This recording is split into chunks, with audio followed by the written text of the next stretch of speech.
దేవుని పరిశుద్ధ నామమునకు మహిమ కలుగునుగాక. హల్లెలూయా. మంచిది. చివరి రాత్రి కూడా మీ మధ్యలో ఉండడానికి కృపగల దేవుడు మాకు అనుగ్రహించిన ఈ గొప్ప భాగ్యాన్ని బట్టి నేను ప్రభువుని ఎంతగానో స్తుతిస్తున్నాను. అలాగే మమ్మల్ని ఆహ్వానించిన దైవ సేవకులకు, అయ్యగారికి, అమ్మగారికి, కుటుంబానికి అంతటికి ప్రభు పేరట హృదయపూర్వకమైన వందనాలు తెలియజేస్తున్నాను. ఈ 3 దినాలు ఎంతో ప్రయాస పనిబాటలు ఉన్నను. దైవజనులు మా కొరకు మరి కూడికలు ఏర్పాటు చేశారని మరి ముందుగా వచ్చి చివరి వరకు శ్రద్ధాభక్తితో ప్రారంభ ప్రార్థన మొదలుకొని మరి చివరి వరకు ప్రభు సన్నిధిలో నిలిచి పాలు పంపులు పొందుచున్న మీ అందరికీ కూడా మరొకసారి హృదయపూర్వకమైన వందనాలు తెలియజేస్తున్నాను. హల్లెలూయా. ప్రభు మిమ్మల్ని దీవించునుగాక. ఆమేన్. హల్లెలూయా. గత రాత్రి మరి చెప్పినట్లుగా ఒక చిన్న పల్లవి చరణం పాడి నేను వాక్యం చెప్తాను. నాకు ఇవ్వబడిన సమయంలోపే నేను ముగిస్తాను. హల్లెలూయా. ఎవరు టెన్షన్ పడాల్సిన అవసరం లేదు. అయ్యగారి దగ్గర నేను సమయం బాగా నేర్చుకుంటున్నాను. రైట్. స్తోత్రం. నేను ఆదివారము దాదాపు 1 గంటన్నర సేపు తొందరగా ముగించాలనుకుంటాను, కానీ నా వల్ల కాదు. ఇట్లా అయ్యగారు లాంటి వాళ్ళ దగ్గర 4-5 సార్లు వెళ్తే నేను కరెక్ట్గా ఒక స్కేల్లో కూర్చుంటాను. స్తోత్రం. హల్లెలూయా. డ్రమ్ము కొట్టా అన్న అనుకున్నారు కదా.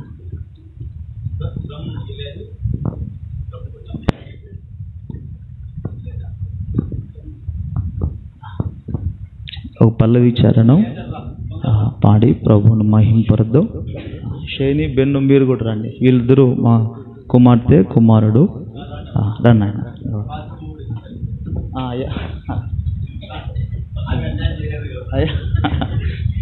రండి, నిలబడదు. కృపగల దేవా, దయగల రాజా, చేరితి నిన్నే బహుగణ తేజా, నీ చరణములే నీ కోరితిని, నీ వరములనే నే వేడితిని, నీ చరణములే నే కోరితిని, నీ వరములనే నే వేడితిని. సర్వాధికారి నీవే దేవా, నా సహకారి నీవే ప్రభువా, నా కోరికలే సఫలము చేసి ఆలోచనలే నెరవేర్చితివి. అర్పించెదను నా సర్వమును నీకే దేవా, ఆరాధించి ఆనందించద నీలో దేవా. అర్పించెదను నా సర్వమును నీకే దేవా, ఆరాధించి ఆనందించద నీలో దేవా. కృపగల దేవా, దయగల రాజా, చేరితి నిన్నే బహుగణ తేజా.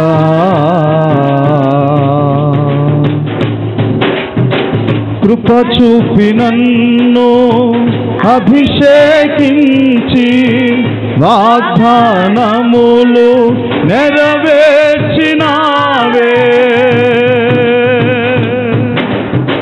కృప చూపి నన్ను అభిషేకించి వాగ్దానములు నెరవేర్చినావే. బహువింతగా నన్ను ప్రేమించినావే, బలమైన జనముగా నన్ను మార్చినావే. బహువింతగా నన్ను ప్రేమించినావే, బలమైన జనముగా నీ కీర్తి జగమంత వివరింతును, నీ దివ్య మహిమలను ప్రకటింతును. నీ కీర్తి జగమంత వివరింతును, నీ దివ్య మహిమలను ప్రకటింతును. కృపగల దేవా, దయగల రాజా, చేరితి నిన్నే బహుగణ తేజ, నీ చరణములే నే కోరితిని, నీ వరములనే నే కేడితిని, నీ చరణములే. అందరూ చప్పట్లు కొడుతూ నీ వరములనే నే వేడితిని. సర్వాధికారి నీవే దేవా, నా సహకారి నీవే ప్రభువా, నా కోరికలే సఫలము చేసి ఆలోచనలే నెరవేర్చితివి. అర్పించదను నా సర్వమును నీకే దేవా, ఆరాధించి ఆనందించద నీలో దేవా. అర్పించదను నా సర్వమును నీకే దేవా, ఆరాధించి ఆనందించద నీలో దేవా. అర్పించదను నా సర్వమును నీకే దేవా, ఆరాధించి ఆనందించద నీలో దేవా. అర్పించదను నా సర్వమును నీకే దేవా, ఆరాధించి ఆనందించద నీలో దేవా. అర్పించదను నా సర్వమును నీకే దేవా, ఆరాధించి ఆనందించ నీలో దేవా. అర్పించదను నా సర్వమును నీకే దేవా, ఆరాధించి ఆనందించ నీలో దేవా. ఆరాధించి ఆనందించద నీలో దేవా, ఆరాధించి ఆనందించ నీలో దేవా. నీవే దేవా, నీవే దేవా, నీవే దేవా. అర్పించదును నా సర్వమును నీకే దేవా, ఆరాధించి ఆనందించద నీలో దేవా. అర్పించదును నా సర్వమును నీకే దేవా, ఆరాధించి ఆనందించ నీలో దేవా. అర్పించదును నా సర్వమును నీకే దేవా, ఆరాధించి ఆనందించ నీలో దేవా. హల్లెలూయా. గట్టిగా చెప్దాం హల్లెలూయా. ప్రభు మన ముందు ఉంచిన అంశ భాగంలోనే మరికొన్ని సంగతులు ఈ పూట దేవుడి మాటలు ధ్యానం చేసుకుందాం. హల్లెలూయా.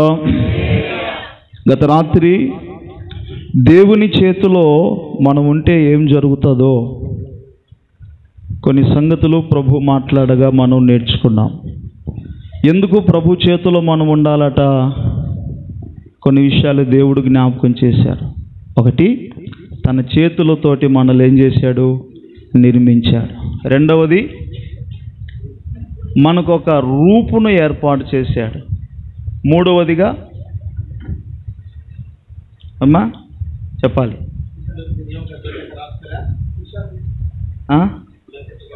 చెప్పాలి మీరు. మనం ఎలా బ్రతకాలో తన చేతితోటి దిశానిర్దేశం ధర్మశాస్త్రాన్ని వ్రాసి పెట్టాడు. నాలుగవదిగా, తన చేతుల ద్వారా మన జీవితాల్లో ఎన్నో కార్యాలు చేశారు. ఐదవదిగా, తన చేతులు తన దేహమంతటిని మన కొరకు నిలువెల్లా గాయపరుచుకున్నాడు. స్తోత్రం, హల్లెలూయా. ఆయన చేతి నీడలోకి వస్తే మన జీవితాల్లో ఏ మేలులు జరుగుతాయో కొన్ని విషయాలు మనం ధ్యానం చేసుకున్నాం. ఒకటి, ప్రాణానికి సేద తీరుస్తాడు. రెండవది అమ్మా, ఏ పరిస్థితి ఎదురైనా భయపడకుండా చేస్తాడు. మూడవది, ఆదరిస్తాడు. 4వది సమృద్ధి అయిన మేలు చేత, సమృద్ధి అయిన దీవెన చేత నింపుతాడు. 5వదిగా అభిషేకిస్తాడు. 6వదిగా శత్రువు ఏ కోణములో దాడి చేయడానికి వచ్చినప్పటికీ కూడా అపవాదికి జయము లేకుండా ఓటమి కలిగేటట్లుగా చేసి మనకు ఎప్పటికీ దేవుడట జయమును కలుగు చేస్తాడు. స్తోత్రం, హల్లెలూయా. అయితే ఈ రాత్రి దేవుని చేతిలో ఉండాలి అంటే మనం ఏం చేయాలో 1-2 మాటలు దేవుని వాక్యంలో మనం ధ్యానం చేసుకుందాం. హల్లెలూయా. ప్రభు చేతిలో మనం ఉన్నాము అనడానికి రుజువులేమిటి? ఇప్పుడు చూడండి, మనం ఈ దేశంలో ఉన్నాము అనడానికి రుజువు ఏమిటయ్యా అంటే నా ఆధార్ కార్డు చూడయ్యా అంటారు కదా. నీకు ఉద్యోగం ఉంది అనడానికి రుజువేమిటయ్యా అంటే నా ఐడి కార్డు చూడు అని చెప్తారు. మనం దేవుని చేతిలో ఉన్నామనడానికి గల రుజువులు ఏమిటో 1-2-3 విషయాలు వాక్య భాగంలో మనం ధ్యానం చేసుకుందాం. స్తోత్రం. మనం దేవుని చేతిలో ఎప్పుడు ఉన్నట్లు? బైబిల్ పట్టుకున్నంత మాత్రాన దేవుని బిడ్డలారా భక్తులు కాదు, ఇలా నిలబడి చెప్పిన వాళ్ళంతా సేవకులు కాదు. ప్రభు అన్ని సంగతులు కూడా లేఖనాల్లో పొందుపరిచారు, తెలియచేశారు. కనుక దేవుని బిడ్డలారా ఆయన చేతిలో మనం ఉన్నాము అనడానికి కొన్ని రుజువులు దేవుడు జ్ఞాపకం చేస్తున్నాడు. మనం ప్రభు చేతిలో ఉన్నాము అనడానికి ఆధారం ఏమిటి అని అంటే గనక నెంబర్ 1 మనం చేయాల్సిన పని లేదా మనలో ఉండవలసినటువంటి గుణం. చదవండి జకర్యా గ్రంథం 2వ అధ్యాయం 5వ వచనం. 2వ అధ్యాయము 5వ వచనం. సముద్ర ప్రాంతమందు క్రేతీయులారా, జకర్యా గ్రంథం 2వ అధ్యాయం 5వ వచనం. నేను దాని చుట్టూ అగ్ని ప్రాకారముగా ఉందును, నేను దాని మధ్యను నివాసినై మహిమకు కారణముగా ఉందును. ఇదే యెహోవా వాక్కు. హల్లెలూయా.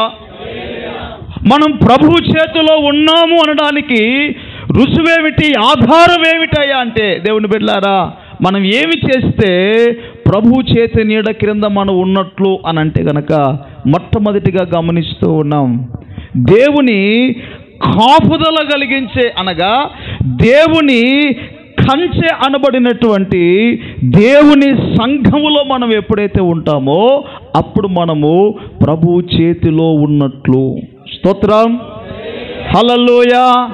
చూడండి, గొర్రెలు ఎక్కడుంటే క్షేమంగా ఉంటాయి చెప్పాలి? కాపరే కాదని లేదు.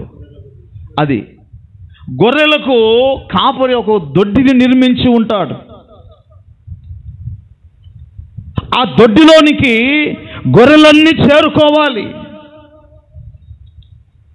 ఆ దొడ్డిలో ఆ గొర్రెలు నివాసం చేయాలి, గొర్రెలు ఆ దొడ్డిలో ఉండాలి. అప్పుడు కాపరి యొక్క సంరక్షణలో ఉన్నట్లుగా గుర్తు.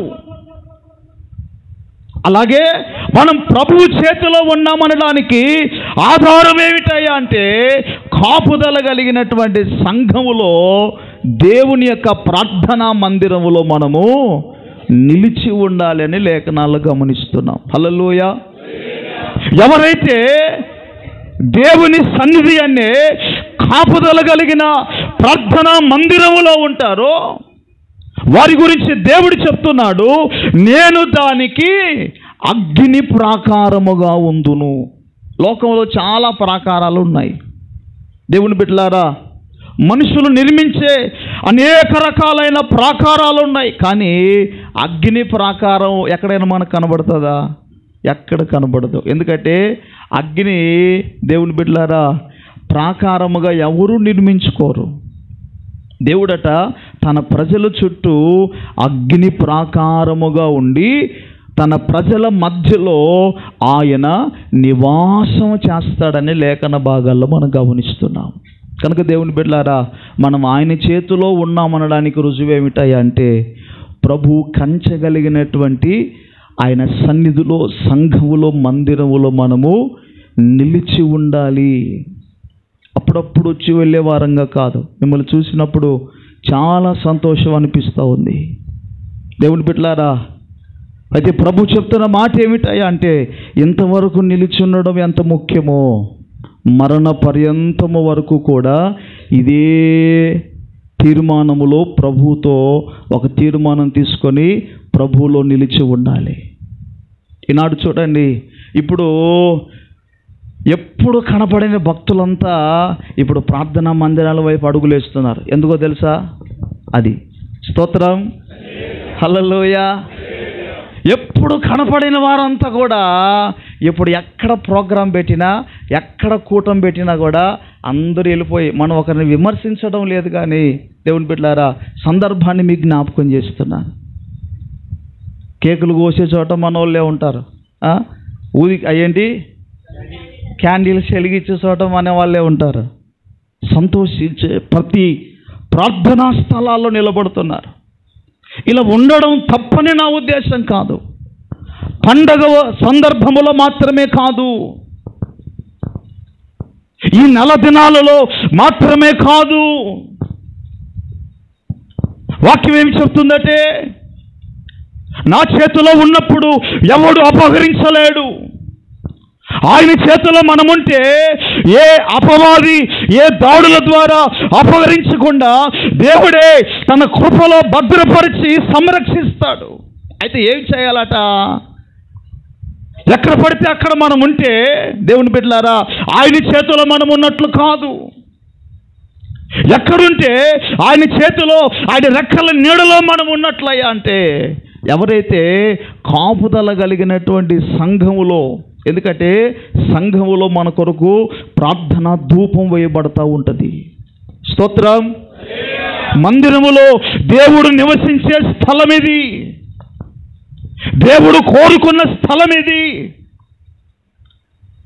గత రాత్రి వచ్చినప్పటి సమయము నుంచి కూడా దేవుని బిడ్డలారా పరిచర్యను గురించి ఆలోచన చేస్తా.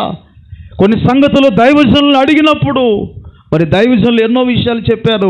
ఈ ప్రాంతానికి ప్రభు తీసుకొచ్చింది, ఇక్కడ స్థలం ఇచ్చింది, ఇక్కడ మందిరం కట్టింది, ఇక్కడ జరిగించబడుతున్న పరిచర్య ప్రతిదీ కూడా సేవకుల ద్వారా దేవుడు తెలియపరిచాడు. నిజమే, ఇది దేవుడు ఏర్పరచుకున్న స్థలం, దేవుడు ఎన్నుకొని నడిపించిన దైవజనులు.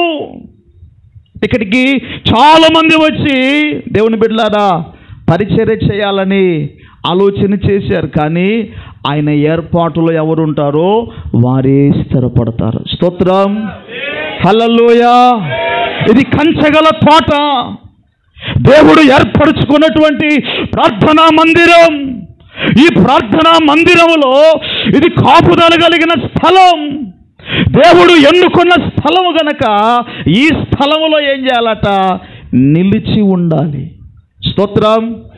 కొన్ని స్థలాలు ఉన్నాయి, దర్శించుకొని వెళ్ళే స్థలాలు ఉన్నాయి, కొన్ని యాత్రా స్థలాలు ఉన్నాయి. అక్కడికి సంవత్సరానికి ఒక పర్యాయం మాత్రమే వెళ్తారు. మేము పరిచర్య చేస్తున్న ప్రాంతం కూడా అదొక యాత్రా స్థలం. అక్కడికి వారి భక్తులను పడిన వారు ఏం చేస్తారంటే సంవత్సరానికి ఒక పారి యాత్రగా వచ్చి దర్శించుకొని వెళ్తారు. ఇది దర్శించుకొని వెళ్ళే స్థలము కాదు, ఇది ప్రభు కొరకై నిలిచి ఉండే స్థలం. స్తోత్రం, హల్లెలూయా. ఎందుకయ్యా అని అంటే దేవుని బిడ్డలారా, ఇక్కడ ప్రభు ఎలా ఉన్నాడట? అగ్ని ప్రాకారముగా ఉన్నాడు. హల్లెలూయా. మాత్రమే కాదు, నేను వారి మధ్యలో నివాసము చేస్తాను, ఇదే యెహోవా వాక్కు అని జకర్యా ప్రవక్త ద్వారా దేవుడు మాట్లాడుతున్నాడు. దేవుని బిడ్డలారా, ఈ సంవత్సరపు చివరి దినాల్లో, సంవత్సరాంతపు ఈ ఉపవాస కూడికల్లో ప్రభు చెప్తున్న మాట ఏమిటయ్యా అంటే ఇది వరకు సంఘాన్ని విడువక గట్టిగా పట్టుకొని ప్రభు సన్నిధిలో నిలిచి ఉన్నారు. అయితే మీరు కలిగిన దానిని ఏం చేయాలంటే ప్రకటన గ్రంథంలో రాయబడుతుంది, అంతము వరకు గట్టిగా పట్టుకోవాలి. మందిరాన్ని విడిచిపెట్టకూడదు. దేవుడు మన కొరకు సిద్ధపరిచిన దైవజనులను విడిచిపెట్టకూడదు. ఈ పరిచర్యను మీరు గట్టిగా పట్టుకోవాలి. ప్రభు సన్నిధిలో నిలిచి ఉండాలి. మీరు ఎప్పుడైతే ఆయన సన్నిధిలో నిలిచి ఉంటారో దేవుని బిడ్డలారా, ప్రభు చేతిలో ఉన్నట్లే గుర్తు. మీరు ఏమీ భయపడాల్సిన అవసరం లేదు. ఎవడు మిమ్మల్ని అపహరించలేడు. ఏది మీ దగ్గర నుంచి శత్రువు లాక్కు వెళ్ళలేడు. హల్లెలూయా. ఇంకొక మాట చెప్తాను. ఇప్పుడు గొర్రెలన్నీ దొడ్డిలో ఉన్నాయనుకోండి, కాపురు ఎక్కడుంటాడు చెప్పండి? ఇటు వదిలేసి ఇంటికి పోతాడా? పోడు. ఎక్కడుంటాడు? దొడ్డి పక్కనే ఉండి దొడ్డి పక్కనే కనిపెట్టుకొని ఉంటాడు.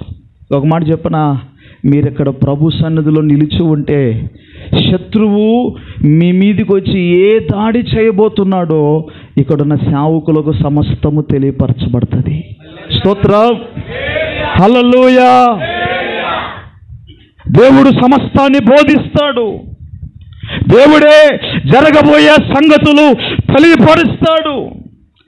ఏ కుటుంబం మీదకి ఏ కీడు రాబోతుందో, ఏ సమస్య రాబోతుందో, ఏ కుటుంబ పరిస్థితులు ఎలా ఉన్నాయో దేవుని బిడ్డలారా అవన్నీ దేవుడే తెలియచేసి, ఎందుకంటే మీకు తెలియకుండానే దైవ సేవకులకు మీ అవసరతలు కూడా తెలుస్తూ ఉంటాయి.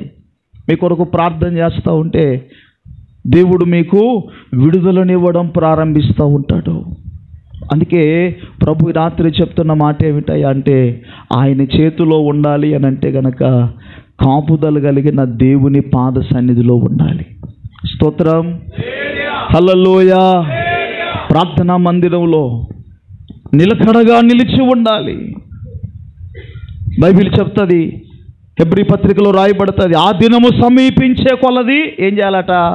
మరి ఎక్కువగా దేవుని సన్నిధిలో కూడుకోవాలి. ఆదివారము రావాలి, ఉపవాస ప్రార్థనకు రావాలి. దేవుని బిడ్డలారా, ఆత్మ కూడికకు రావాలి.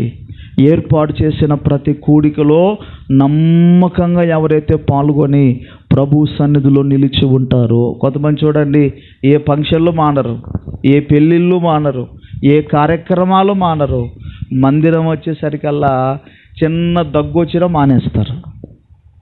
అందుకే సాయిలని నేను ఒక భక్తుడు పాట పాడాడు, 10 శునుకులు వర్షం వస్తేనట ప్రభు బడికి ప్రభు గుడికి రారట. హల్లెలూయా. తెల్లవారుజామునైనా అది అంత కష్టమైనా వెళ్ళాల్సిన చోటికి వెళ్ళిపోతారు దేవుని బిడ్డలారా. కానీ వెళ్ళే చోట అన్ని చోట్ల క్షేమం ఉందా అంటే అక్కడ దొరకదు. గత రాత్రి కూడా చెప్పాను, కంటికి కనబడేవి కొన్ని సమస్యలు ఉంటాయి, కంటికి కనబడని సమస్యలను ఎన్నో అపవాది కలిగించడానికి సృష్టించడానికి ప్రయత్నం చేస్తాడు.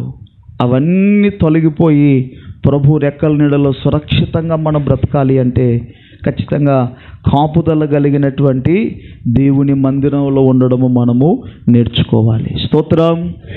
హల్లెలూయా. చూడండి బైబిల్ గ్రంథంలో 84వ కీర్తన 10వ చరణాన్ని మనం పరిశీలన చేస్తే 84:10, నీ ఆవరణములో ఒక దినము గడుపుట 1000 దినముల కంటే శ్రేష్టము, భక్తిహీనుల గుడారములలో నివసించుట కంటే నా దేవుని మందిరమును ద్వారమునొద్ద ఉండుట నాకిష్టము. హల్లెలూయా. దేవుని బిడ్డలారా, దేవుని సన్నిధికి ఎలా రావాలంటే ఇష్టముగా రావాలి. బిడ్డ తల్లి దగ్గరికి తండ్రి దగ్గరికి ఎంత ఇష్టంగా వెళతాదో దేవుని బిడ్డలారా, మన పరమ తండ్రి అయిన ప్రభు దగ్గరికి ఇష్టముగా రావాలి. ఆయన అంటాడు, భక్తిహీనుల గుడారములో నివసించటం కంటే, వ్యర్థమైన స్థలాల్లో, నిష్ప్రయోజనమైన స్థలాల్లో భక్తిహీనుల దగ్గర ఉంటే భక్తిహీనత వస్తుంది, చెడిపోయిన వారి దగ్గర ఉంటే చెడిపోయేటటువంటి గుణం వస్తుంది. అల్లరి చిల్లరగా తిరిగే వారి దగ్గర ఎక్కువ సమయం గడిపితే ఆ గుణాలు వచ్చేస్తాయి. ప్రభు పాద సన్నిధిలో ఎక్కువ ఉండడానికి ఇష్టపడితే మందిరములో ఉంటే పరిశుద్ధత వస్తుంది. మందిరములో ఉంటే ఇదిగో మాట మారుతుంది, చూపు మారుతుంది, ప్రవర్తన మారుతుంది. మందిరములో ఉంటే యెహోవా భయము చేత నడిపించబడతాం. స్తోత్రం, హల్లెలూయా. అందుకని నేను అంటున్నాడు, భక్తిహీనుల గుడారములో నివసించుట కంటే నా దేవుని మందిర ద్వారమునొద్ద నివసించుట నాకిష్టము. హల్లెలూయా. మనం ప్రభు దగ్గరికి వస్తున్నాం, ప్రభు సన్నిధిలో ఉంటున్నాం. అయితే ఎలా ఉంటున్నామో కూడా మనం ఆలోచన చేసుకోవాలి. ఇష్టపూర్వకంగా ప్రభు సన్నిధికి రావాలి.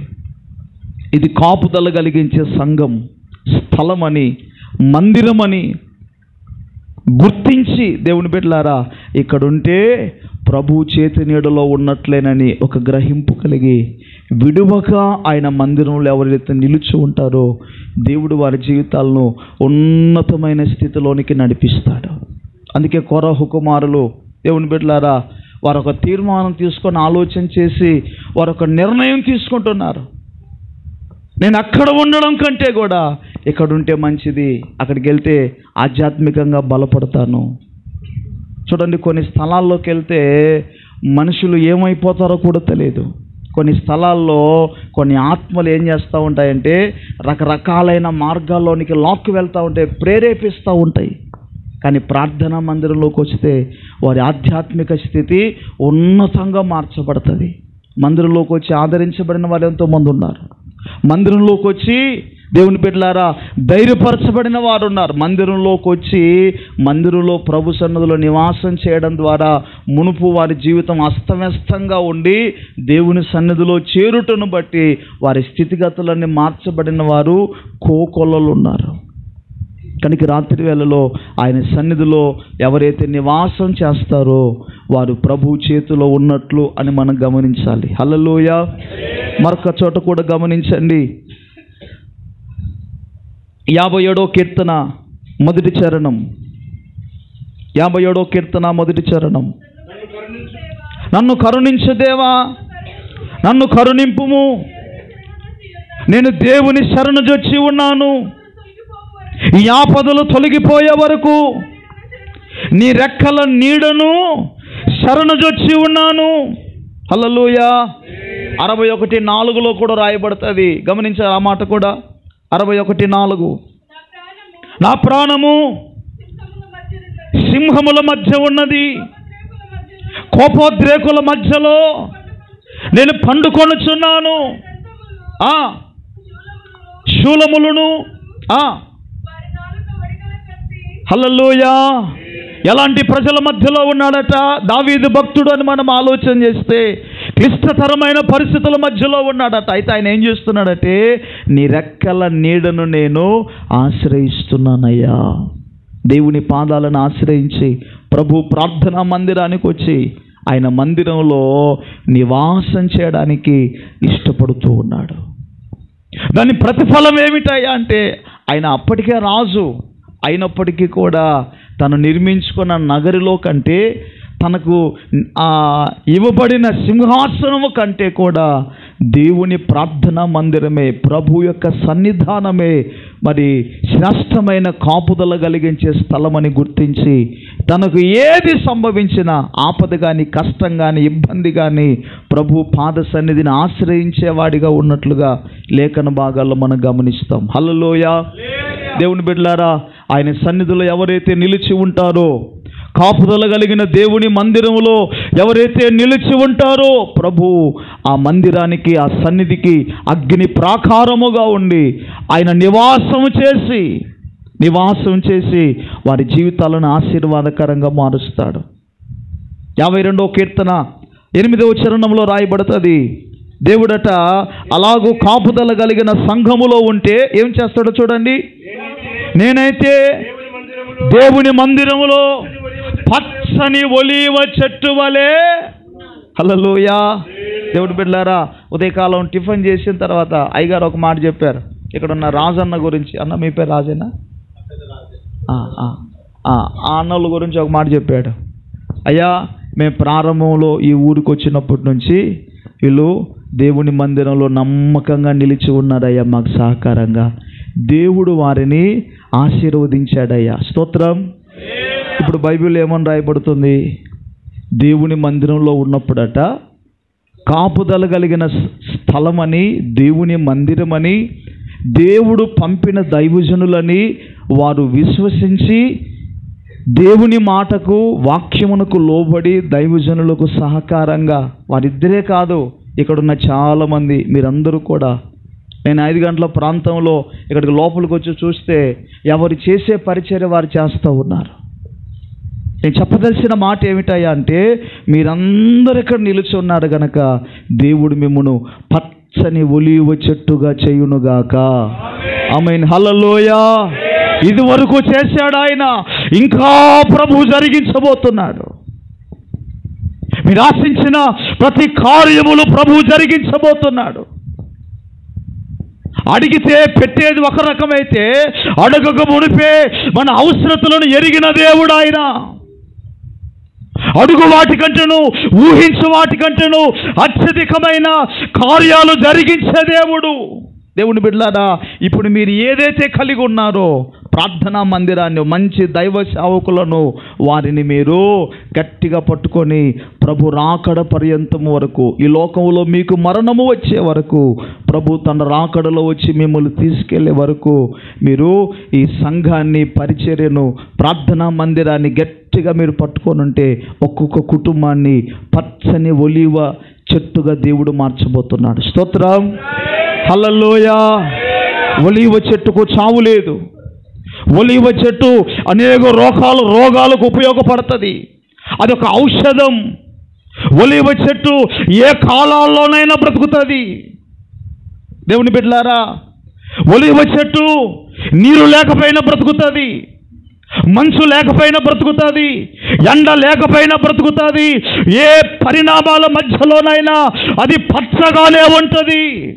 అంటే దాని అర్థం ఏమిటయ్యా అంటే, ఇది దేవుని సన్నిధి అని, దేవుని మందిరమని, ప్రభువు నియమించిన ప్రార్థనా మందిరమని, ప్రభువు నివసించే స్థలమని ఎవరైతే గుర్తించి మందిరాన్ని విడవక, సహవాసాన్ని విడవక, ఇక్కడ జరుగుతున్న ప్రార్థనా కూడికలను విడవక నమ్మకముగా చేరి, దేవుని బిడ్డలారా, మనకు పని ఉంటుంది. మనం బ్రతికినంత కాలం పని చేయాలి.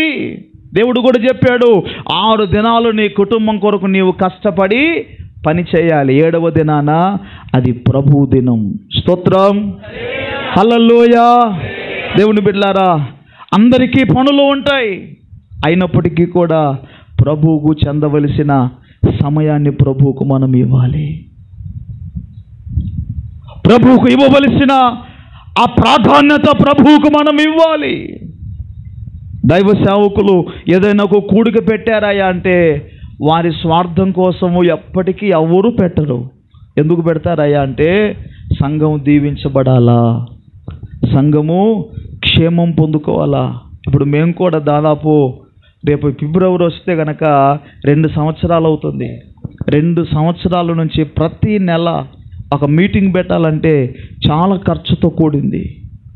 అయినప్పటికీ కూడా మాకున్న ఒక చిన్నపాటి సంఘం, దేవుని బిడ్డలారా, ఇదిగో వీళ్ళు బలపడాలి, వీళ్ళు దేవుని రాజ్యానికి సిద్ధపడాలి అని ప్రతి నెల ఖర్చు అయినా దైవజనుల పరిస్థితి ఎట్లుంటుందంటే, సంఘానికి క్షేమం కలుగుతుందంటే వాళ్ళ అవసరతలు కూడా పక్కన పెట్టేస్తారు.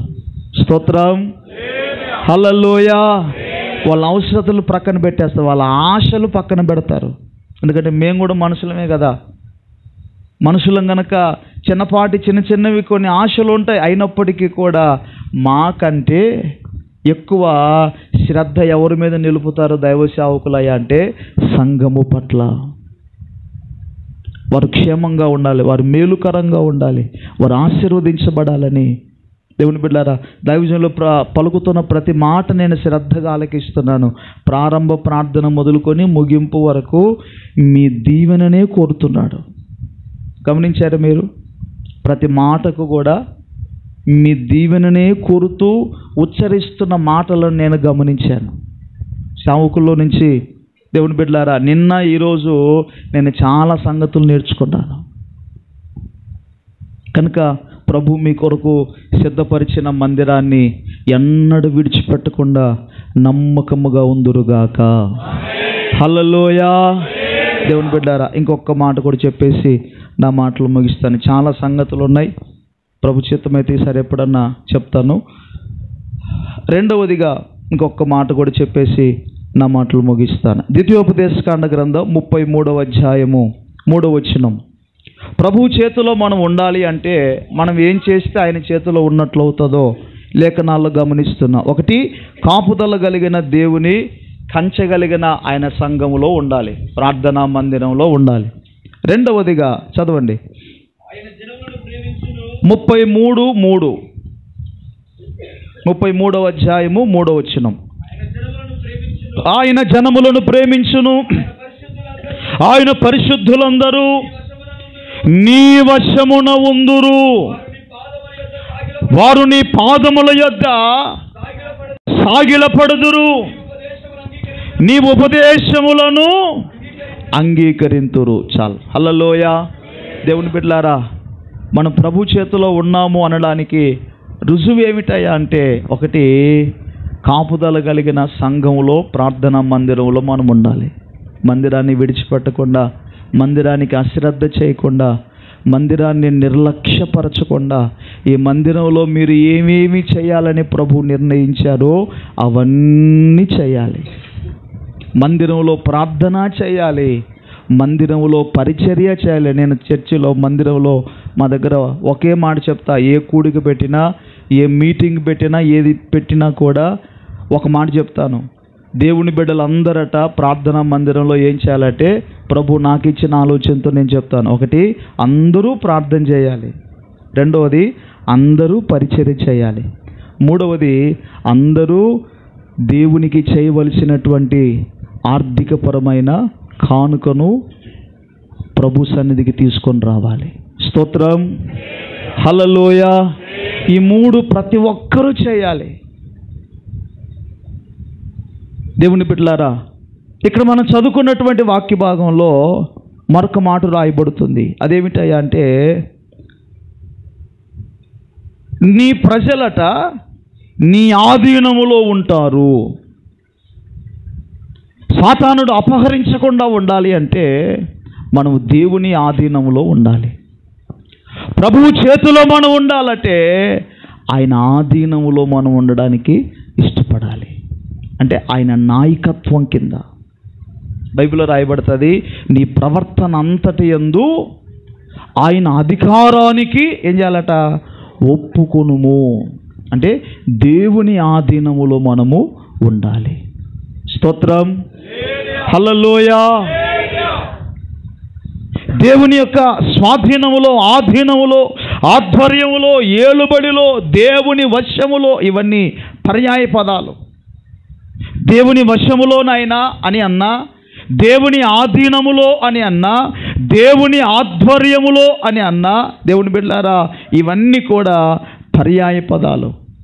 ఆయన ఆధీనములో మన జీవితాలను మనం ఉంచుకోవడానికి ఎక్కువగా ప్రాధాన్యతనిచ్చే వారంగా మనం ఉండాలి. మన ఆలోచన ప్రకారంగా, మన స్వచిత్తం ప్రకారంగా మనం అడుగులు వేయకూడదు. దేవుని యొక్క ఆధీనములో మనం ఉండాలి. నేటి దినాల్లో మనిషి, దేవుని బిడ్డలారా, పలు రకాలైన వాటి ఆధీనంలోకి వెళ్ళిపోయాడు. ఒకటి, సాతాను ఆధీనంలోకి వెళ్ళిపోయాడు. ఎప్పుడైతే తినద్దన్న పండు అవమ్మ తినిందో దేవుని ఆధీనంలోంచి ఆటోమేటిక్గా ఏమైపోయారు, సాతాను ఆధీనంలోకి వెళ్ళిపోయారు. వెంటనే వాళ్ళకున్న మహిమ వస్త్రాలన్నీ ఏమైపోయాయి, పోయాయి. స్తోత్రం. వాళ్ళలో ఉన్నటువంటి నిర్భయం పోయి భయం వచ్చేసింది. దేవునితో ముఖాముఖిగా మాట్లాడే ఆయన స్వరము వినగలిగిన ఆ గొప్ప భాగ్యం పోయి ఇప్పుడు ప్రభు పిలుస్తూ ఉంటే ఎదుటికి రాలేక చెట్టు చోటన దాగుకునేటటువంటి పరిస్థితి వచ్చింది. స్తోత్రం. హల్లెలూయా. నేటి దినాలలో మనిషి సాతాను ఆధీనంలోకి వెళ్ళిపోతున్నాడు, పాపపు యొక్క ఆధీనంలోకి వెళ్ళిపోతున్నాడు, మనుషుల ఆధీనంలో వెళ్ళిపోతున్నాడు. ఈరోజు చూడండి, మనిషి చెప్తే ఏవైనా చేసేవారుగా మారిపోతున్నారు. మనుషుల ప్రకారముగా నడిచేవారుగా మారిపోతున్నారు. చాలామంది వ్యసనాల ఆధీనంలోకి వెళ్ళిపోతున్నారు. ఒక అలవాటు వచ్చిందనుకోండి, ఆ అలవాటులో నుంచి బయటికి రావడము వారి వల్ల కావడం లేదు. ఏమవుతున్నారంటే దానికి ఆధీనమైపోయారు, స్వాధీనమైపోయారు. అది వీరిని నడిపిస్తూ ఉంది. ఇంకొంతమంది ధనం యొక్క ఆధీనంలోకి వెళ్ళిపోతున్నారు. డబ్బు ఉంటే అన్నీ వస్తాయనుకుంటున్నారు. దేవుడి బిడ్డలారా, ధనము మన జీవితాల్లో ఏమీ తీసుకురాలేదు. బైబిల్ చెప్తుంది, ధనం అట సమస్తమైన కీడులకు మూలం. మరైతే ఎట్లయ్యా అని అంటారా? దేవుడు అంటాడు, మనకి ఏది అవసరమో దేవునికి తెలుసు.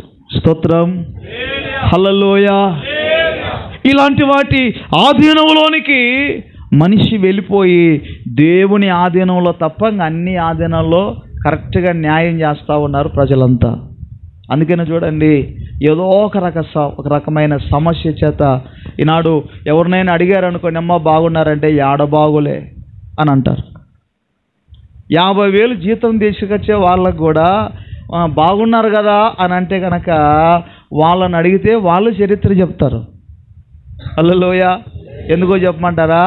ఈ 5-6 రకాలు, పాపము, సాతాను, ఇంకా వ్యసనాలు, ధనము, ఇంకా మనుషుల ఆధీనము, ఇంకా ఇవన్నీ విషయాలు గమనిస్తే ఈ కేటగిరీలలో ఎవరైతే ఉంటారో ఆటోమేటిక్గా వారి జీవితము ఏ పరిస్థితుల్లో ఉంటుంది అంటే ఒకలాంటి దుఃఖకరమైన స్థితిలో ఉంటుంది.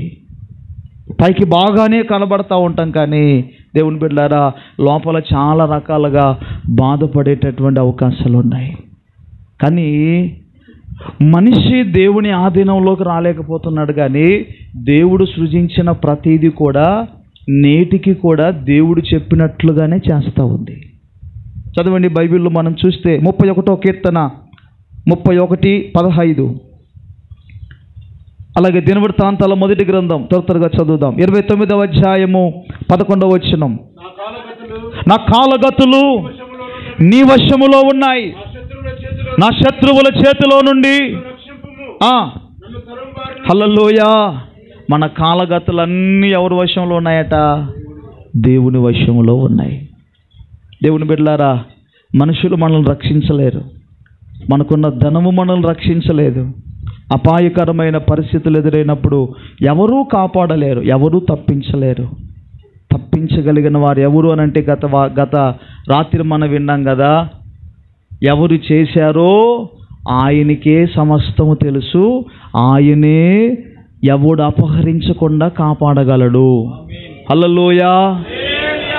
మనము ఎన్నుకున్న ఏవి కూడా మనకు మేలు చేయలేవు, ఏవి ఉపయోగపడవు. అవి తాత్కాలికపు ఆనందాలే, అవి కొంతకాలము ఉండే సంతోషకరమైన దినాలే.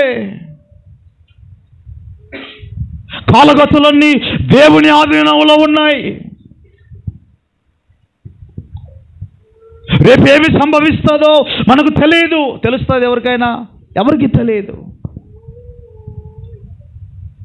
ఈ రాత్రి పడుకున్న మనం రేపు ఉదయానికి మన స్థితి ఏమిటో మనకు తెలియదు. మన కాలము, మన గతి సమస్తము ప్రభు యొక్క ఆధీనములో ఉంది. ప్రతి మనిషికి దేవుని బిడ్డలారా జన్మదినం అందరికీ తెలుసు, కానీ మరణదినం ఎవరికి తెలియదు. మనిషికి తెలిసింది ఏమిటయ్యా అంటే చనిపోయిన తర్వాత పలానా రోజు అయ్యా అప్పుడే తెలుసుద్ది. హల్లెలూయా. కానీ ప్రభువుకు జన్మదినం తెలుసు, మరణదినం తెలుసు. దేవుని బిడ్డలారా, దేవుడు సమస్తము ఎరిగినవాడు. అందుకనే తన జన్మ గురించి ముందుగానే ప్రవక్తల ద్వారా మాట్లాడించాడు. తన మరణము గురించి ప్రవక్తల ద్వారా మాట్లాడించాడు. ఆయన శరీరధారుడుగా ఉన్నప్పుడు కూడా ఆయన కూడా మాట్లాడాడు. కానీ జనులు దాన్ని గ్రహించలేదు. కొంతమంది గ్రహించినా అపార్థం చేసుకున్నారు. దేవుడు ఆత్మ సంబంధమైన ప్రభువును గురించి ఈ దేవాలయాన్ని పడగొట్టండి అని చెప్తే వాళ్ళేమనుకున్నారయ్యా అంటే యెరూషలేము దేవాలయం గురించి ఆలోచన చేసి ఆయన మీద నేరం మోసి రకరకాలుగా మరి చేశారు. దేవుని బిడ్డలారా, ప్రభువుకు సమస్తము తెలుసు. మన కాలము, మన గతి దేవునికి సమస్తం తెలుసు. మన పట్ల ఏది జరగబోతుందో, ఏది చేయాలని ప్రభు ఉద్దేశించాడో ప్రతిదీ, కాలగతులన్నీ కూడా ఆయన వశములో ఉన్నాయి. ఆయన అనుమతి లేనిదే ఏది జరగదు. దినవృత్తాంతాల గ్రంథంలో చూడండి, దినవృత్తాంతాల గ్రంథం 29:11. అలాగే దానియేలు గ్రంథం 5వ అధ్యాయము 23వ వచనం త్వరగా గమనిద్దాం. యెహోవా భూమి ఆకాశముల యందుండు సమస్తమును నీ వశము. హల్లెలూయా. ఈ భూమి ఆకాశముల క్రింద ఉన్న ప్రతివి కూడా ఎవరి వశంలో ఉన్నాయట? దేవుని వశంలో ఉన్నాయి. మరొక చోట రాయబడుతుంది దానియేలు గ్రంథం, చూడండి దానియేలు గ్రంథం 5:23. 5:23.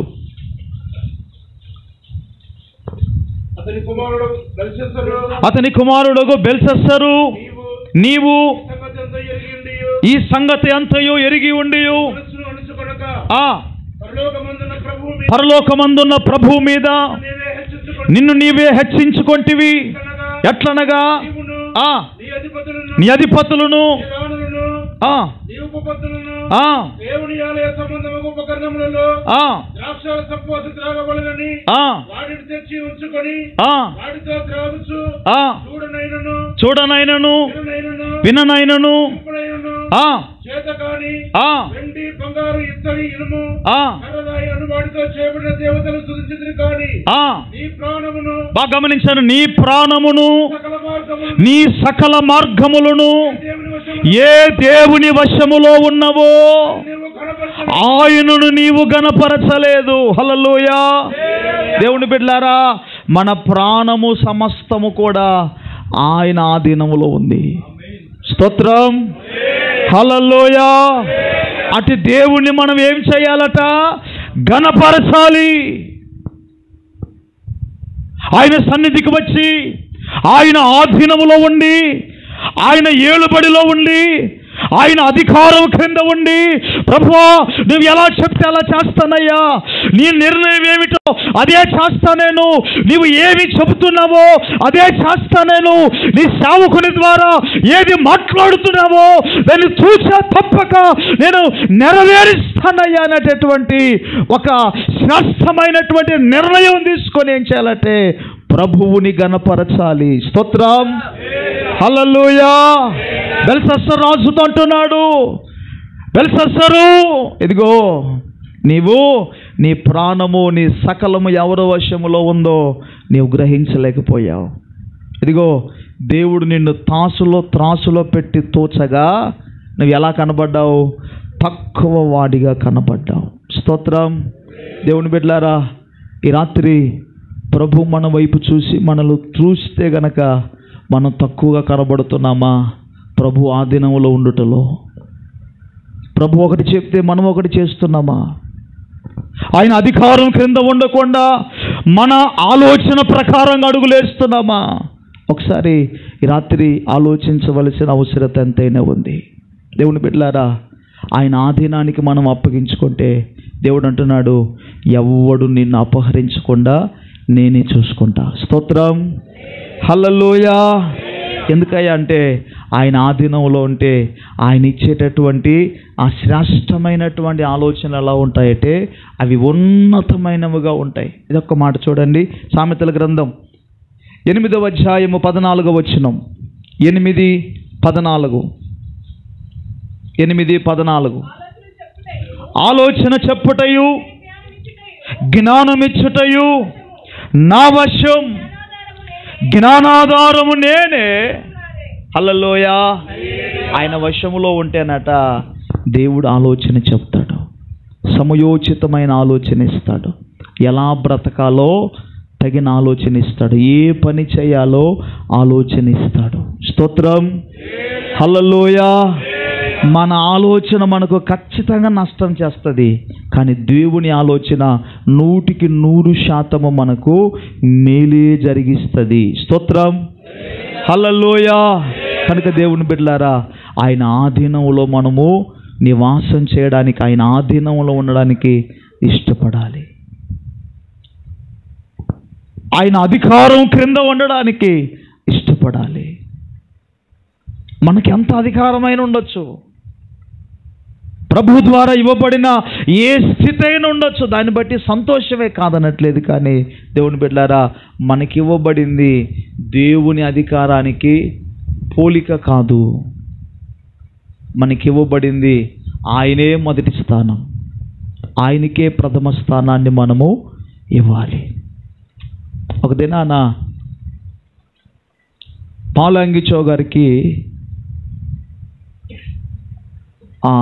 ఒక దేశానికి సంబంధించిన ప్రధాని గారు ఫోన్ చేశారట. ఫోన్ చేస్తే ఆయన దగ్గర ఉన్న పిఏ ఫోన్ ఎత్తి, అయ్యా నేను ఇట్లా పలాని దేశానికి సంబంధించిన ప్రధాని గారిని మాట్లాడుతున్నాను, దైవజనులను పిలుస్తారా అని అంటే కనుక, అప్పుడు ఆ పిఏ గారు అన్నారట, మా దైవజనుడు దేవునితో మాట్లాడుతున్నాడు, ప్రార్థన చేసుకుంటున్నారు, మళ్ళీ చేయండి అన్నారట. ఆ ప్రధాని గారికి కోపం వచ్చింది. సాయంకాలం వరకు అలాగే ఉన్నాడట. సాయంకాలం ఫోన్ చేశాడట మరలా. ఒక రకమైన మాట్లాడాలని ఒకటి ఉంది, ఒకవైపు ప్రధాని చేస్తే సరేలే ప్రార్థనలో ఉన్నాడు బాగానే ఉంది, మరలైనా చేయాలి కదా అని రెండు రకాల మనసుతో ఫోన్ చేశాడట. ఫోన్ చేస్తే ఇప్పుడు డైరెక్ట్ పాలంగిచో గారు ఫోన్ ఎత్తి, హలో ఎవరండి అన్నారట. అనగానే నేను ఇట్లా పలానా ప్రధానమంత్రిని పలానా దేశానికి, పాలంగిచో గారు ఉన్నారా అంటే, అయ్యా నేనేనయ్యా పాలంగిచో గారు అంటే, ఏమయ్యా మీకు కొంచెమన్నా గౌరవం లేదా అలాగిలాగని చెప్పి నేను ప్రధాన్ని ఫోన్ చేస్తే ఒక మాట అయినా మీరు తిరిగి మాట్లాడాలి కదా, తిరిగి చేయాలి కదా అంటే, అప్పుడు ఆయన చెప్పాడంట, అయ్యా నువ్వు ఫోన్ చేసావు బాగానే ఉంది, నువ్వు చేసిన సమయానికి ప్రధానులకే ప్రధానుడైన దేవునితో మాట్లాడుతున్నాను అయ్యా అని చెప్పాడట. చప్పట్లు కొట్టి ప్రభువుని స్తుతిద్దాం. హల్లెలూయా. కనుక దేవుని బిడ్డలారా, మనకి ఇవ్వబడింది ఏదైనా సంతోషమే, దాన్ని సంతోషంగా ఆస్వాదించండి, సంతృప్తికరంగా చేయండి. అది ఎంతవరకు అయ్యా అంటే అది మందిరము బయట వరకే. దేవుని సన్నిధిలోకి వచ్చిన తర్వాత అందరము సమానమే. ఈ మధ్య దినాల్లో ఒక చోట జరిగిన సంభవం, ఒక యవనస్తుడు తల్లిదండ్రులు ఇద్దరు చనిపోయారట. మందిరంలో చాలా నమ్మకంగా పరిచర్య చేస్తా, చక్కటి ప్రార్థనా జీవితం, పరిశుద్ధంగా జీవిస్తూ ఉంటే దైవజనులు అక్కడున్న సంఘంలో ఉన్న విశ్వాసులు అందరూ కలిసి ఆ బిడ్డని ఎంతగానో ప్రేమించి ఆయన చదువుకు అవసరమైన ఆ డబ్బులంతా వీళ్ళే పెట్టుకొని చదివించారట. చదివించిన తర్వాత మంచిగా ఐఏఎస్కి ప్రిపేర్ అయ్యి ఎగ్జామ్ రాసి ఓ మంచి జాబ్ సంపాదించుకొని కలెక్టర్ అయిపోయాడట.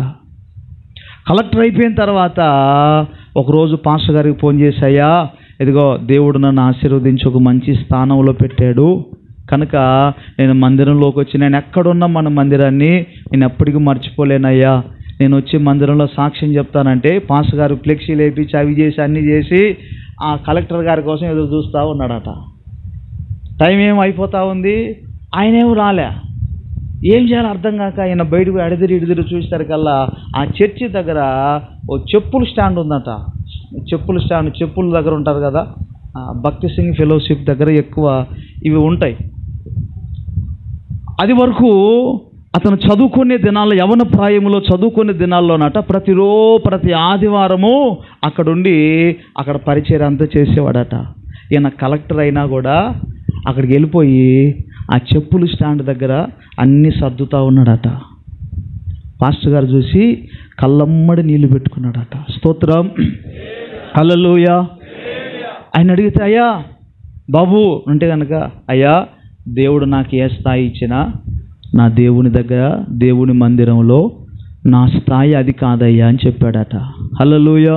కనుక దేవుని బిడ్డలారా, ప్రభు సన్నిధిలో ఆయన ఆధీనంలో మనం ఉంటే మన జీవితాలను దేవుడు ఉన్నతంగా ఆశీర్వదింపచేస్తాడు.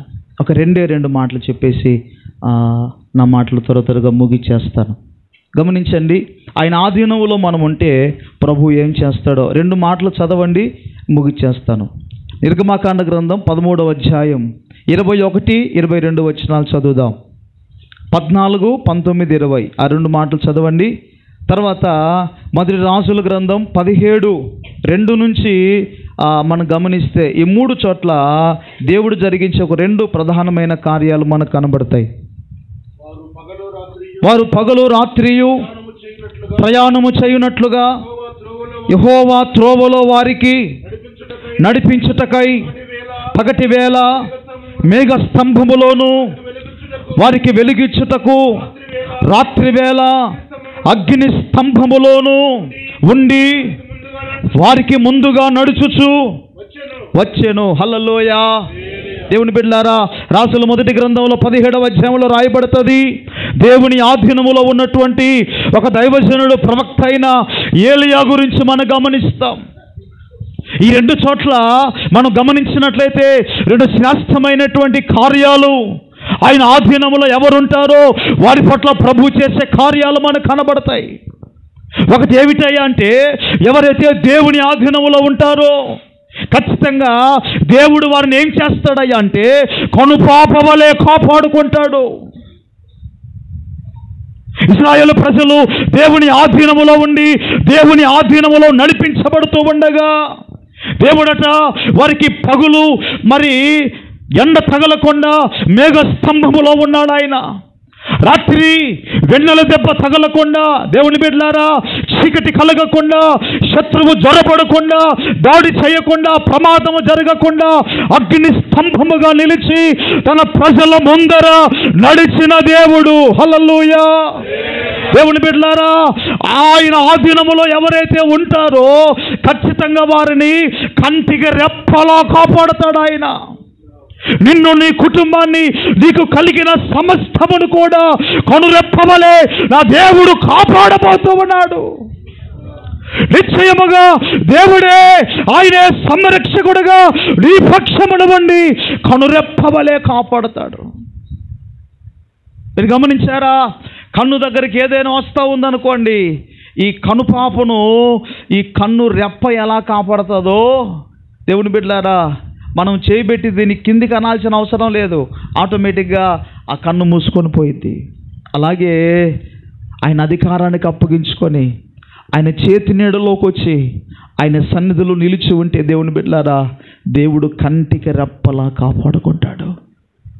పుట్టిన బిడ్డను తల్లి ఎలా కాపాడుకుంటుందో, పక్షి తన పిల్లలను గ్రద్ద ఎత్తుకొని పోకుండా ఎలాగూ కాపాడుకుంటుందో, గ్రద్దను ఎదిరించడానికి శక్తి లేకపోయినా తన బిడ్డల కొరకై ప్రాణము ఇవ్వడానికి కూడా సిద్ధపడి ఎలాగైతే కాపాడుకుంటుందో, దేవుని బిడ్డలారా, అంతకంటే ఉన్నతముగా దేవుడు కనురెప్పవలే కాపాడుతాడు. స్తోత్రం.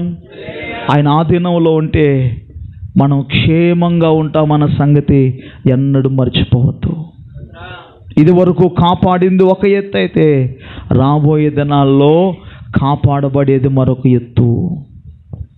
రాబోయే సంవత్సరంలో దేవుని బిడ్డలారా, ప్రభు శ్రేష్టమైన తన కనుదృష్టి మన మీద నిలుపునుగాక. హల్లెలూయా. రెండవదిగా రాజుల గ్రంథంలో చదివేదా, అక్కడ దేవుడు ఏలియాకు చెప్తున్నాడు, పిమ్మట యెహోవా వాక్కు అతనికి ప్రత్యక్షమై పోయి ఎదురుగా ఉన్నా, చాలన్నా చదవద్దు, అందరికి తెలిసినదే, నేను చెప్తాను వినండి, ఊరికే సమయం అయిపోతుంది. హల్లెలూయా. దేవుని బిడ్డలారా, దేవుని ఆధీనంలో ఉండి దేవుడు చెప్పిందల్లా చేస్తా తన ప్రవక్త తను ఏర్పరచుకున్న సాధనమైనటువంటి ఏలియా వెళ్తా ఉన్నాడు. ఆ ఏలియాకి ఏమవసరమో ఎరిగిన దేవుడు ఏం చేశాడయ్యా అంటే మాట్లాడుతున్నాడు, ఇదిగో ఒక పర్వతం దగ్గరికి వెళ్ళు, అక్కడ ఒక వాగు ఉంటుంది, ఆ వాగు నీరు నీవు త్రాగుతావు, అక్కడికి నీకు ఆహారం పంపిస్తాను. స్తోత్రం. హల్లెలూయా. ఎలాగా? ఒక మనిషిని కాదు, నేను కాకోలములకు ఆజ్ఞాపించాను. కాకులు అన్న ఆహారం తీసుకొస్తాయా? ఆహారం తీసుకుపోతాయా?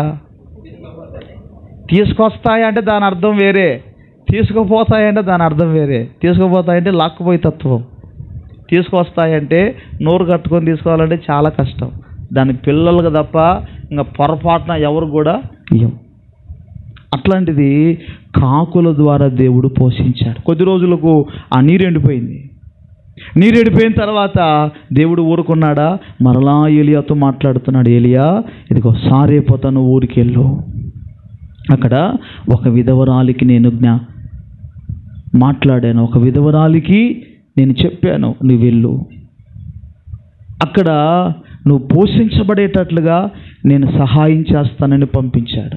దేవుని బిడ్డలారా, ఇక్కడ నేను చెప్పదలిచిన మాట ఏమిటయ్యా అంటే, ప్రభు ఆధీనంలో మనం ఉంటే కనుక దేవుడు పోషించి నడిపిస్తాడు. కాలాలు ఎలా ఉన్నా, పరిస్థితులు ఎలా ఉన్నా, చేతిలో ధనం ఉన్నా లేకపోయినా, ఏ పరిణామాలు ఎదురైనప్పటికీ కూడా దేవుని బిడ్డలారా, తినడానికి ఎప్పటికీ దేవుడు తక్కువ చేయడు. స్తోత్రం, హల్లెలూయా. దేవుడు ఎన్నడూ తక్కువ చేయడు. దేవుడు పోషిస్తానని చెప్పాడు. ఈరోజు దైవ సేవకులంగా మేము పోషించబడితే ఇలా సాగుతున్నామంటే కారణం ఏమిటంటే కేవలము దేవుని ద్వారా మాత్రమే. మాకు జీతాలు లేవు. రెండవది, మేము కూలి కోసం పనులకు పోయేటోళ్ళము కాదు. మొన్న ఒక ఆయన వచ్చి, ఇద్దరు పిల్లలు వచ్చి, రవణస్తులు వచ్చి చెప్తున్నారు, పాస్టర్ గారు ఇది చేసుకుంటే మీకు డబ్బులు వస్తుందంటే ఇది పార్ట్ టైం లాంటిది, ఇలాగని చెప్పడానికి వచ్చారు. వాళ్ళు రావడమే కాకుండా వాళ్ళ సార్ను కూడా పిలుచుకొచ్చారు. ఆయన సెంటర్ నుంచి వస్తూ ఉంటే వీళ్ళు ముందు వచ్చి ఎవరో సలహా చెప్పారట. ఆయన వచ్చి వాళ్ళు చెప్తాను, నేను ఒకటే మాట చెప్పాను, ఆయన మాది సావో రేవో అన్నట్లుగా ఉంటుంది. ప్రభు ఇస్తే తింటాం, లేకపోతే ప్రభు సన్నిధిలో ఉపవసించి ప్రార్థన చేసుకోవడానికైనా సిద్ధంగా ఉన్నాం నాయనా, దయచేసి మేము ఇలాంటి చేయమని చెప్పగానే వాళ్ళ సారుకు ఫోన్ చేశారు, రావద్దులేండి అని చెప్పేసి అక్కడి నుంచి లేచి వెళ్ళిపోయారు. స్తోత్రం. కనుక దేవుని బిడ్డలారా, ఆయన ఆధీనంలో మనం ఉంటే ఖచ్చితంగా దేవుడు పోషిస్తాడు. దేవుడు మనకు కావలసిన ప్రతిదీ కూడా అనుగ్రహింపచేస్తాడు. ఏది ఎప్పటికీ తక్కువ చేయడు. తినడానికి తక్కువ చేయడు, వండడానికి తక్కువ చేయడు. నమ్మండి. ఈ పూట ప్రభు చెప్తున్న మాట ఏమిటయ్యా అంటే, మీరు ఈ దినం ఏ స్థితిలో ఉన్నారు? ఒకవేళ ఆర్థిక ఇబ్బందుల్లో ఉన్నారా? సొంత గృహం లేక ఉన్నారా? కొన్ని రకాల ఇబ్బందులతో ఉన్నారా? దేవుడు చెప్తున్న మాట ఏమిటంటే, నా ఆధీనంలో నా సన్నిధిలో నిలిచి ఉండండి. ఇదిగో రాబోయే సంవత్సరంలో మీకు సమస్త కార్యములు నేను జరిగించబోతున్నాను. హల్లెలూయా, హల్లెలూయా. ఏది తక్కువ లేకుండా ప్రభు చేయబోతున్నాడు. ఈ లోకంలో దేవుడు సృజించిన ప్రతిదీ ఆయన వశంలో ఉంటుంది. కానీ మానవులు అయినటువంటి మన జీవితాల్లో చాలా పర్యాలు ప్రభు ఆధీనంలో నుంచి పక్కకి వెళ్ళిపోతున్నాం. పక్కకి వెళ్ళిపోయి ఎక్కడికెక్కడికో సొంత మార్గాలకు వెళ్ళిపోయి, సొంత ఆలోచన ప్రకారంగా వెళ్ళిపోయి చాలామంది చెడిపోయిన వాళ్ళు ఉన్నారు, చాలామంది పాడైపోయిన వాళ్ళు ఉన్నారు, నష్టపోయిన వాళ్ళు ఉన్నారు. తండ్రి దగ్గర నుంచి పక్కకి వెళ్ళిపోయాడు తప్పిపోయిన కుమారుడు. ఏమైపోయాడు? సమృద్ధిగా అన్నం తినేది పోగొట్టుకున్నాడు, పందుల పొట్టు తినాల్సిన పరిస్థితి సంపాదించుకున్నాడు. కనుక దేవుడి బిడ్డలారా, దేవుని ఆధీనంలో ఉన్నంతకాలం మహారాజుగా 40 సంవత్సరాలు చుట్టుపక్కల రాజ్యాల రాజులందరూ కూడా ఆశ్చర్యపడేటట్లుగా ఒక్కసారైనా రాజును చూస్తే బాగుంటుంది, ఆయనతో మాట్లాడితే బాగుంటుందని అందరూ కూడా మాట్లాడుకున్నటువంటి ఆ రాజు ఒక దినాన అవసాన కాలం సమీపించిన తర్వాత దేవుని బిడ్డలారా, గ్రుడ్డివాడైపోయినప్పుడు ఏమైపోయాడంటే, దేవుని ఆధీనంలో ఉండవలసినటువంటి ఆయన తన భార్యల ఆధీనంలోకి వెళ్ళిపోయి గుడ్డివాడైపోయి ఏమైపోయాడంటే, చేయరాని పనులు చేసి దేవుని ఎదుట దోషిగా నిలబడ్డాడు. కనుక ఆయన ఆధీనంలో నుంచి ఎప్పటికీ పక్కకి వెళ్ళిపోకుండా వాక్యపు వెలుగులో నడుచుకోవాలి. అలా ఎప్పుడైతే నడుచుకుంటారో దేవుడు మనిషికి కావలసింది రెండే. ఒకటి, కాపాడబడుతూ ఉండాలి. రెండవదిగా కావలసిన తిండి, కూడు, గుడ్డ, నీడ. ఈ 3 ఉంటే చాలు. ఇంకా అంతకాడికి ఆశ ఉందనుకోండి దేవుని బిడ్డలారా, అది అత్యాశ. స్తోత్రం, హల్లెలూయా. కనుక అలాగున ప్రభు చేతిలో ఉండడానికి మనమందరం కూడా సిద్ధపడదాం. ఆయన హస్తాలకు అప్పగించుకొని, ఒకటి ఆయన ఆధీనంలో ఉండడం, లేదా ఆయన చేతిలో ఉండడం అంటే అర్థం ఏమిటయ్యా అని అంటే, ఆయన చేతిలో ఉన్నామనడానికి ఆధారం ఏమిటయ్యా అంటే, ఒకటి, కాపుదల కలిగే సంఘములో మనము ఉండాలి. రెండవదిగా ప్రభు యొక్క ఆధీనంలో అధికారం క్రింద ఉండాలి. అలాగ నడుచుకుందాం. ఈ సంవత్సరం అంతా కాపాడిన దేవుడు రాబోతున్న నూతన సంవత్సరంలో మరింత కృప దేవుడు అనుగ్రహించి మనందరినీ నడిపించునుగాక. ఆమేన్. సమయం ఇచ్చిన దైవజనులకు ప్రత్యేకమైన వందనాలు. మీ అందరికీ కూడా వందనాలు. మా కొరకు కూడా మీరందరూ అనుదిన ప్రార్థనలో జ్ఞాపకం చేసుకోవాలని ప్రేమతో మనవి చేస్తూ దైవజనులకు సమయాన్ని అప్పగిస్తున్నాను. అయ్యగారు ఒక 5 నిమిషాలు ఎక్కువైనట్లు. నేను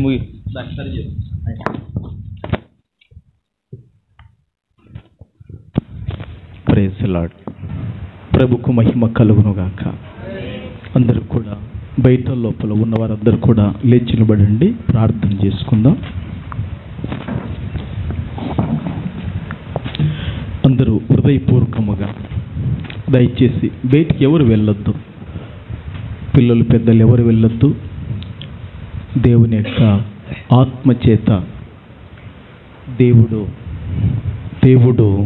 తన సేవకుల ద్వారా శ్రేష్టమైన మాటలు అందించారు. ఆ మాటలు దుష్టుడు ఎత్తుకొని వెళ్ళకుండగా మంచి నేలన పడిన హృదయాలుగా రాబోయే సంవత్సరాలలో ప్రభువు మనకు క్షేమాభివృద్ధి కలిగించినట్లుగా మనమందరం కూడా ఒకసారి గట్టిగా ప్రభుకు స్తోత్రం చెల్లించి ప్రార్థన చేద్దామండి. హల్లెలూయా, హల్లెలూయా, హల్లెలూయా, హల్లెలూయా, హల్లెలూయా, హల్లెలూయా, హల్లెలూయా, హల్లెలూయా. సర్వ శక్తుడవైన పరిశుద్ధుడవైన మా తండ్రి, మీకు స్తోత్రములు కలుగునుగాక. సర్వాధికారివైన మా యేసు ప్రభువా, మీకు స్తోత్రములు కలుగునుగాక.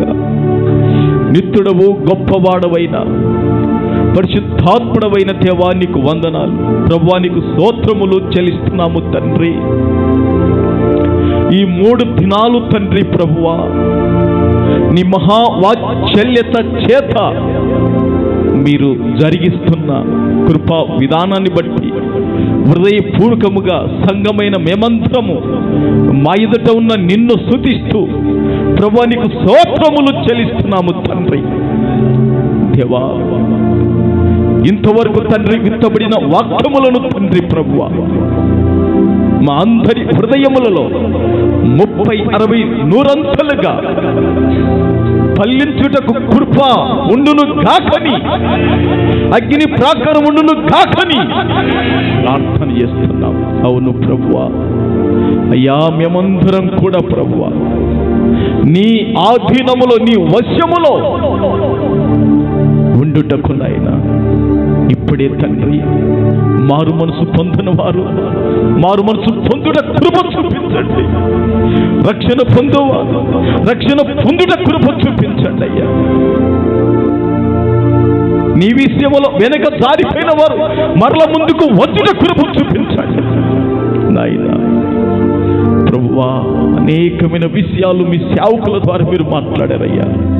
ఆ మాటలను మీరు జ్ఞాపకం చేసుకుంటూ మరలా మమ్మను మేము ప్రోత్సాహపరుచుకొని తండ్రి నీ వశములో మేము ఉండుట అది మాకు భద్రతయ్యా. నీ ఆధీనములో మేము ఉండుట తండ్రి అది మాకు క్షేమకరమయ్యా.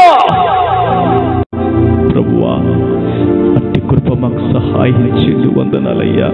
ఇప్పుడే నీ కొరకు ప్రతిష్ఠత చేసుకుంటామయ్యా. ఇప్పుడే నీ కొరకు తీర్మానం చేసుకుంటామయ్యా. కాలాన్ని తల్లి వ్యర్థపరచుకుంటున్నామయ్యా. ఈ దినము తల్లి సమయం తండ్రి ప్రభువా మా జీవితాన్ని అంకితం చేసుకొని ఈ సంవత్సరం చివరి దినాలలో ఉన్నాం ప్రభువా.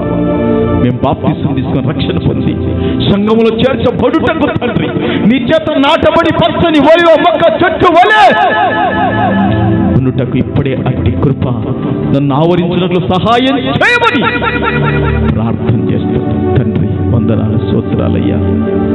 దేవా, ఈ విధంగా విత్తబడిన మాటలు మీరు ఫలింపచేయండి. వందనాలు.